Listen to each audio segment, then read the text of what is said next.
শুভ সকাল বন্ধুরা, আশা করি তোমরা সবাই ভালো আছো। আমিও ভালো আছি। আমার চ্যানেলে তোমাদের সবাইকে স্বাগত জানাচ্ছি।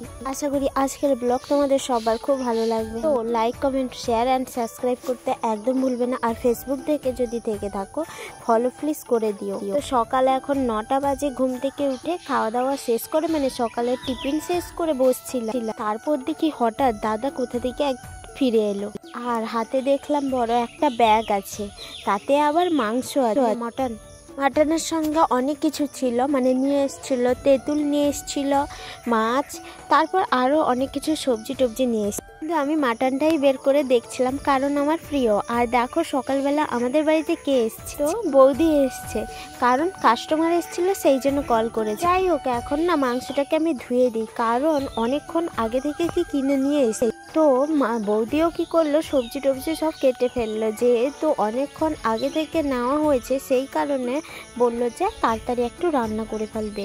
রান্না করতে করতে আমি কিন্তু চান করে চলে এসেছিলাম, যেহেতু আমার সকালবেলা চান করা অভ্যেস, তার জন্য সকালবেলাই আমি চানটা করে নিয়েছিলাম। যাই হোক, এখন দেখো বৌদি রান্না করা প্রায় কমপ্লিট করে ফেললো। মশলাপাতি কষে মাংসটাকে ঢেলে দিয়েছিল। এদিকে দেখো আলু কিছু ভেজে রেখেছে, তো আলু কম যায়, শুধুমাত্র আমাদের জন্য আলুটা দিয়ে দিই। আর মাটনটা আমরা কেউ রান্না করতে পারি না, বৌদিই পারে। মাটন ছিল আমাদের খুব প্রিয়, তবে আমি জানি অনেকের ভালো লাগে না, মন আমার মায়ের একদম মাটন পছন্দ না। যাই হোক, মা এখানে দেখতে পেলে রান্না করছে, মানে ওই পাশে বৌদি রান্না করছে আর এইখানটায় মা রান্না করছে। বললাম না মাংসের সঙ্গে অনেক মাছ নিয়ে এসেছিল সেই জন্য। তারপর আমি রুমের মধ্যে বসে বসে ফোন ঘাটছিলাম, সেই সময় দাদা পাশের রুম থেকে ডাক দিয়ে বলল, আইসক্রিম কাকু মনে হয় এসছে, দেখবি যা।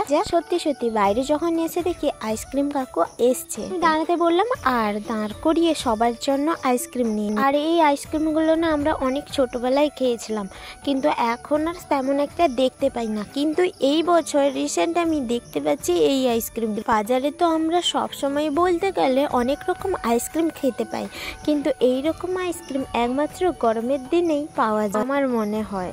যাই হোক, বাড়িতে নিয়ে এসে সবাইকে এক একটা করে দেওয়ার পর আমরা খেয়ে নিয়েছি। আর এইখানটায় দেখো মাংসটা প্রায় কষা হয়ে গেছে। মাঝে মধ্যে এসে দেখে গেছিলাম ঠিক আছে কিনা মাংসটা, যাতে না লেগে যায়।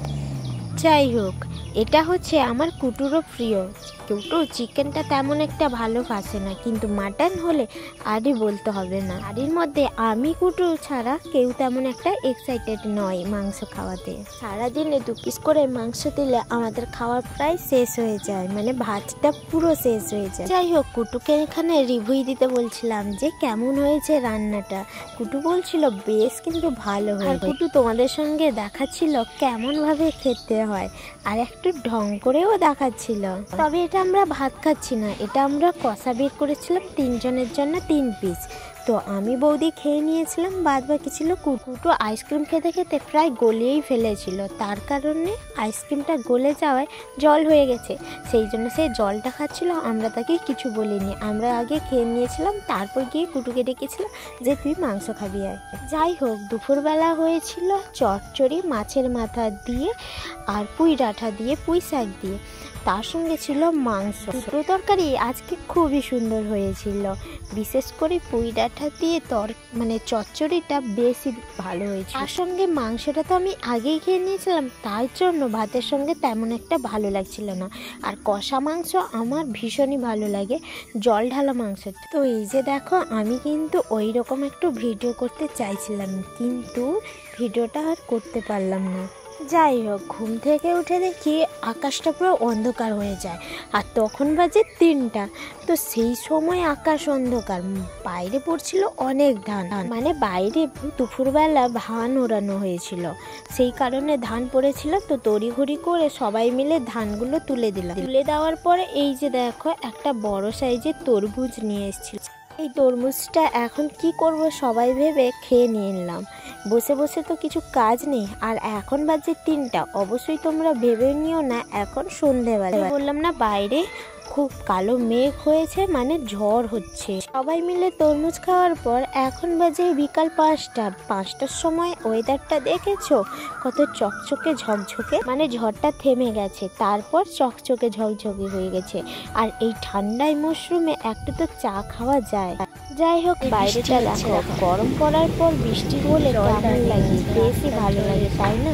আর জলটা দাঁড়িয়ে গেছিলো, মানে রাস্তার জল চলে এসেছিল আমাদের উঠোন পর্যন্ত, তো ওটা কেটে দেওয়া হয়েছে, জল কাটিয়ে জলটাকে বের করে দেওয়া হয়েছে, না হলে এক্ষুনি উঠোন সময় ভর্তি হয়ে যেত জল। তো আমি এখন কি করব, আর এই যে দেখো ব্লাউজ সেলাই করতে বসছি, যেহেতু বলছিল রাতের বেলায় এসে কাস্টমারটা নিয়ে যাবে, সেই কারণে কিছু না ভেবে বসে পড়লাম ব্লাউজ সেলাই করতে। আর যেহেতু অন্ধকার খুব, তার জন্য ফোনের ফ্ল্যাশ লাইটটাই জ্বালিয়ে করছিলাম।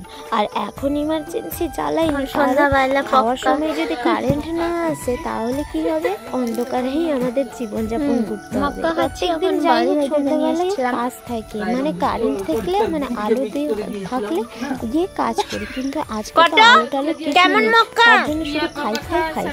এই যে দেখো মক্কাগুলো খাচ্ছি এখন।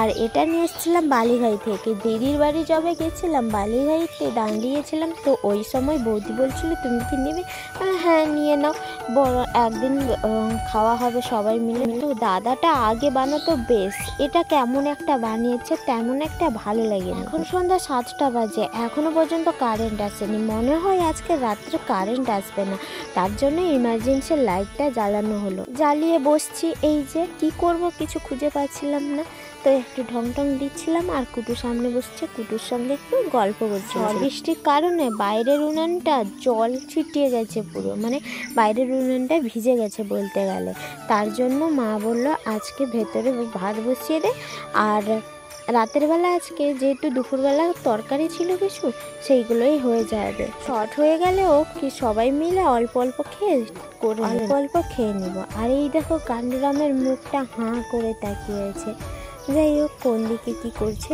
সেই একাই জানে, সারাক্ষণ বকবক থাকে, মানে বকবক করতে থাকে সারাক্ষণ, ও বকবকই চলতে থাকে, এখন যে কি বলে যাচ্ছে ইরিং মিরিং কিরিং সেই নিজেই জানে।